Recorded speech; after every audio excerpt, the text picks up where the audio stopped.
Welcome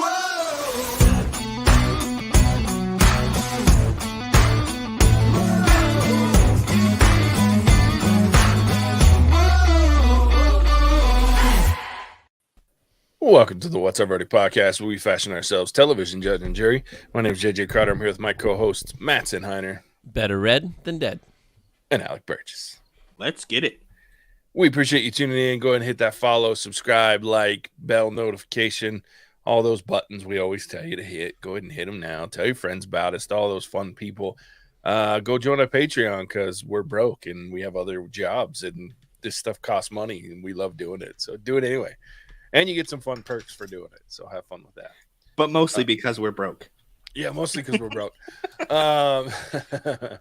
With that, we're here live to talk about Andor Season 1, Episode 8, cooking right along with Andor. I feel kind of like I don't know, didn't know what to do with myself this week without all the other shows that we've been. I was like, I've only edited like 2 episodes. It was really weird. So yeah, but it was nice to jump into Andor. This was a dark episode. It was kind of up there for Disney and Star Wars. Definitely in terms of violence and just kind of in general messed up shiz. Yeah, it's dark. And it's like it's really interesting take, and I like it because it comes off the heels of this big successful heist where you think, hey, look, man, we're moving right along, right? And then you have this weird interim episode where you're like, wait a minute, not everything's going as well as it should be after a successful heist. And then we go, whoa, shit's off the rails right now. Like, Cassian's in jail, and not a very pleasant jail. But he's never been safer. True. I mean, we'll talk about that too. All you can eat buffet. Are they going to start selling those boots? I feel like some Star Wars people would buy those. I'd think about it. I thought they were pretty dope.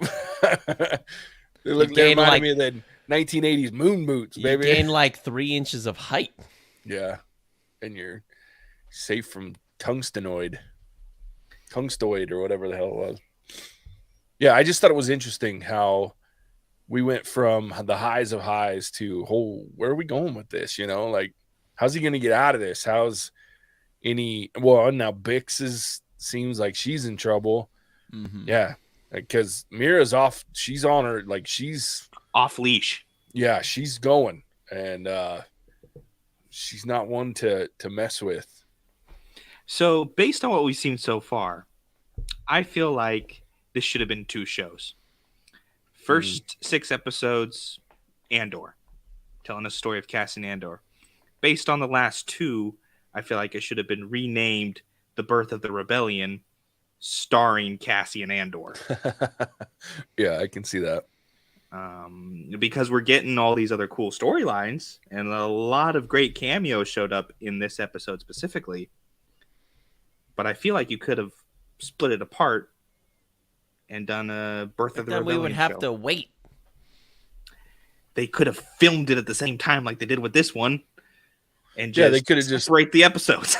Broken the show in half. I get what you're saying. Yeah, it ends with the heist. That's a great climax for the end of a show.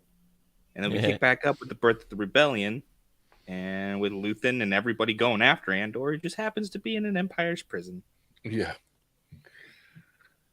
Yeah, I could see that. I'd be okay with it. I mean, it's fine, but I'd rather just keep watching. That's fair too. I feel like they're gonna have to really tie it all together. They've got a lot of loose ends, or just ends in general, story threads that are kind of convoluted out there. No real end in sight for him. And it's becoming less and less of a show about Cassian Andor. Yeah.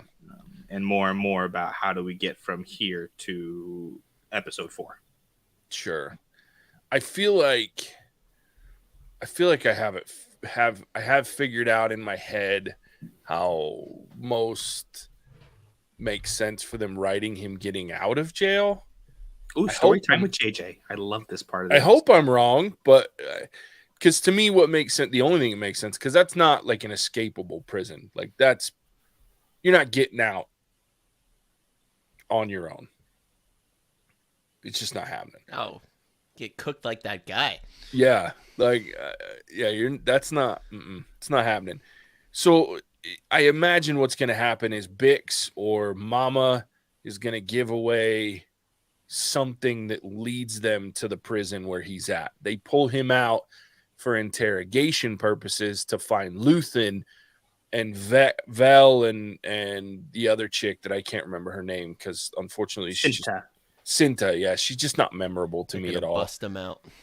Yeah, well, they go in to kill him, and Vel obviously is in this point of figuring things out because right now we've got and one thing with what's his face in this episode where Luthen went and met with Saw Gerrera, like we learned that there are multiple factions of rebellions, for lack of a better term. Like he named off like 5 of them, I think, just in the space of, what about going through these names. So it's like, obviously we have to have that linchpin that brings everybody together. And we know to a certain degree that that's going to be Cassian. I mean, it has to be the way they've set it up. So to me, it makes sense that they pull him out, and before they go in to kill him, or Vel goes against Luthen and saves him. To me, that's how he's going to get away. But they're going to find him that holy shit, what's our luck that he's sitting in an Imperial prison. We pull him out to interrogate him to find Luthen, maybe even offer him some terms, you know what I mean? And then all of a sudden instead of killing him, they save him. But that's my opinion. That's what they've set up to me. I mean, what else? Yeah, like how sense. else is it going to happen? That seems pretty logical. I think the only other way that makes sense that would happen, but I haven't seen since they arrested him. You haven't seen any of the big Imperial droids, the K2 droids. So I don't. Mm-hmm. That was the only other thought that I had is fair. One of these that is K2 comes in and saves him, but we just have that introduction of them, not that we've seen him. Yeah. Find his what yet. A bunch so. of dicks at that prison. You wonder why we aren't carrying weapons around here. Well, let me just show you. Oh. Absolute power. Corrupt. Absolutely. What I forget what they're like D2 or D7 or whatever they are. That shift leader, the guy, that famous actor that I should know that plays Smeagol. Andy Serkis. That's it. I feel like he's got more to play in the when he has to, because obviously you don't get an actor like that just to be a bit character. Where I think I'm just trying to figure out how he gets woven into this equation a little bit, unless he's just there for 2 episodes, but it seems a high price to pay. I don't know. Serkis is a nerd. Like he's the type that wanted in. Yeah, he's the type that I think you could call, like, even as high level as he is, he's still not an A-lister. No. He's just one of those consistent actors that people know because of Smeagol and then because of Planet of the Apes and the impeccable, unmatchable work that he's done in the virtual space. So it's, but I agree with you. My first thought was, he's got to play some sort of role. But then I'm like, it's Serkis. Like, I could see them getting him to do it just to be in Star Wars. Like, that would not surprise me. His belief in getting out, though, like the other prisoners that don't believe it, I'm with them. Like, what? I'm probably could do what they want. They could get to 0 and they just say, like, we're keeping you. What are they going to do? Well, sure. Well, and I think that's, if they are going to tie him in and he's going to be some part of this, because maybe that's the other piece. Maybe he's been here for so long and they reroute him right as he's getting ready to get out.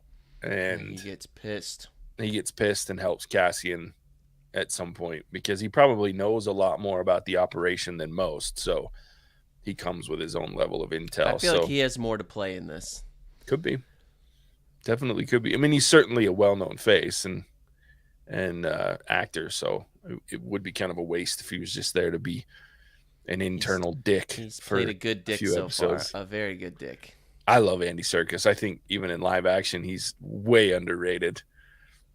So I think he should get more jobs than he does because he's awesome. So Absolutely. We got what's his bucket? Deputy Secretary, Inspector General yeah. dude that almost got rehired for the Empire. Yep. He was this close, but he missed the last interview. Yeah. That whole thing was another dark turn. Like, I felt like I enjoyed the scene of those two playing against each other, and he's like this whipped cur that wants to get back. It was almost like, here's mommy number 2. You know what I mean? Like, he loves that, being demoralized, getting beat up, and he's used to it. And so now, like, it was a very dark and very interesting conversation between the two of them. And then they played it perfectly. But like, I seriously could see he's like, please, mommy, take me with you. Let me, you know what I mean? Like, that's the only thing that was going through my mind, is like, oh, he likes this. But you also have to think he's not going to stop searching for Cassie. No. No. He just has to be more careful now so he doesn't get flagged doing it. Yeah. Oh, yeah, there's no way. What are the chances that he's the one who finds out where they took him? I don't know. I will say that one thing they've done with this show that's pretty well is they've left you with enough questions, and there's enough players in the game that it's hard to pinpoint exactly what might go down. There's a lot of options. I can tell you, JJ, that at some point they're going to blow up a Death Star. Well, sure. I mean, yeah. we know where the end game goes. That's for sure. Sorry, I just had to do it. No, But yes, because it's interesting that because we know that's the end game, but if you're looking at a timeline, like, I don't know where they're gonna what's in our timeline to get to that point, and I think they've done a good job, like you've been saying. Yeah. I mean, the only one that truly has plot armor so far is Saw Gerrera and Cassian Andor, and Saw, I think, was just in this as like here's a familiar face cameo type thing, because they don't meet until way down the road. So it's one of those things where, does Mon Mothma not live before the Death Star blows up? Yeah, she does. Oh, for sure. She's a big part of that whole thing. I forgot about her. Her character's just so unnecessary to me in this show. Like, I enjoyed her a little more last episode because of the interaction with the banker. But the interaction with the banker this week just bored me, because I was like, oh, you're having trouble. Same thing again. Yeah, I was like, oh, great. So your money's not as secure as you thought it was. It's not going to be as easy to get your money because everybody's buckling down, and now you got banker. I was like, okay, I'm over it. And so it just, it's more the same. They could have shown that in like a 30-second. What was wearing on Alec last week. I didn't mind it last week, but this week I was like, okay, let's go.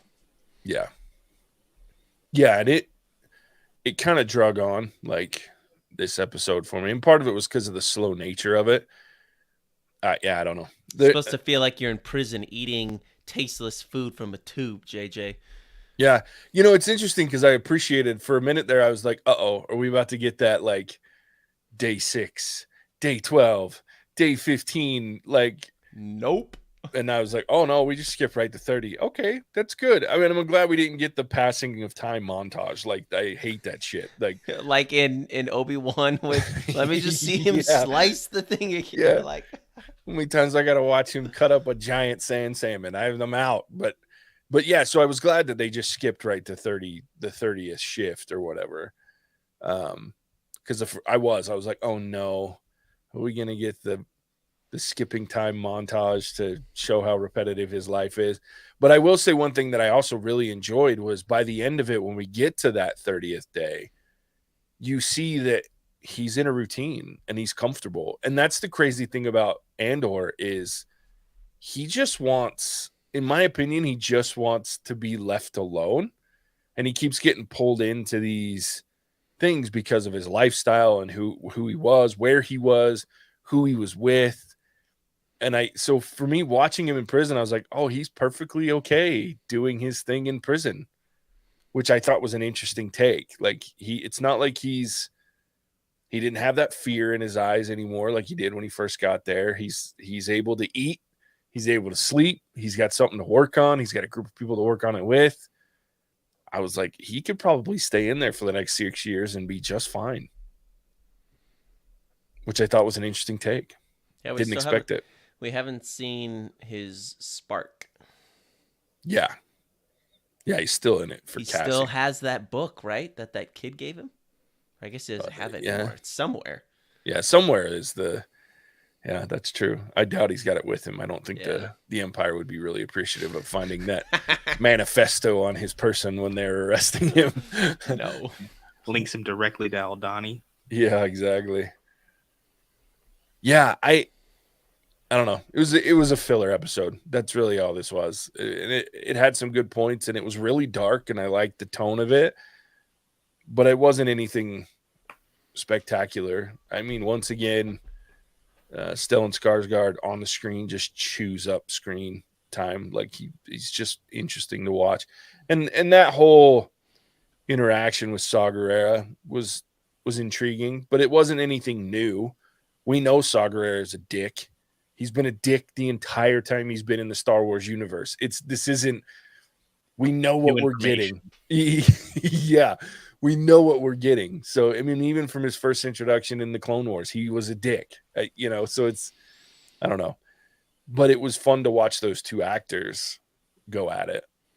So that was intriguing, especially at the beginning when they're trying to like give each other blame for, and then at the same time take credit. Yeah.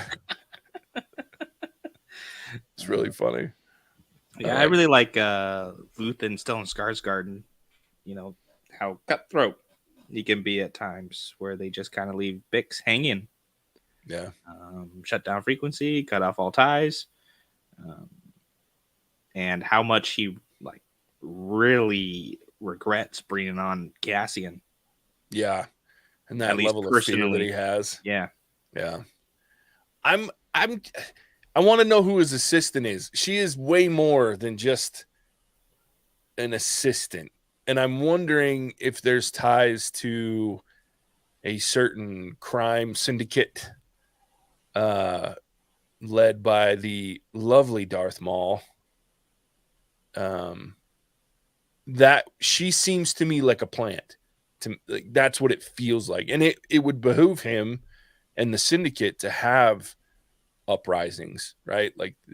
And he's always fought against Palpatine since he got hacked in half. So it's one of those things where they could also tie Maul in with that. So I'm wondering if she doesn't have some ties to the syndicate and they've planted her, because she just seems to have way too much control over Luthen to just be some assistant. And I could be way off base there, but that was just a thought that went through my head today, because she just kind of bosses this dude around. Yeah. Anyway, just a thought. I don't think I have much else to say at this point. I don't know if there's much else to say. Yeah. it was a good episode, but like you said, Jay, it's just kind of filler, moved the plot along a little bit. But honestly, kind of like what Alex said, but it's like we're almost in season 2. Yeah. Yeah, it's a long season for what we've seen so far. But if they stay true to their pattern, next episode is Prison Break. I mean, true. The third episode of the batch is always a fun one. Yeah, we'll see. I guess we'll find out next week when we're back here talking live on Thursday. About Andor episode 9. In the meantime, Alec, tell everybody where they can find us. Oh, I'm so glad you asked, JJ. So thank you for tuning in to us live for episode 8 of the Birth of the Rebellion show starring Cassian Andor. If you enjoyed this episode, check us out online wherever mediocre podcasts can be found, and even a couple of places where good ones can be found. Guys, Mattson has some news, but he did not get to share it. He has started a Snapchat, handle being Ginge Cringe Binge, where he is selling feet pics for $1 a toe. For those keeping score at home, that adds up to $13 a pic. I can't wait until we actually get the real ad spots, guys, because these are fun. But in the meantime, if you enjoy what you hear, join us on Patreon and unlock the ability to influence the content we release. Big thanks to Ginge Gringe Dildo Warehouse for your wordsmithing is legendary.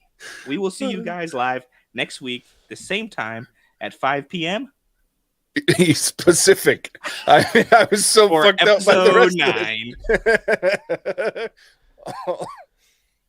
All I kept thinking about was Ginge Cringe Dildo Warehouse. It's killing me. Oh my gosh, Charles. Love that guy. And he was kind to you in November, so why not picking a certain movie? Thank you, Charles. Yeah, I was disappointed, yet happy for both of you. So, with that, as always, we appreciate you tuning in. We'll catch you on the next one. Bye. Cinemagic out. Whoa!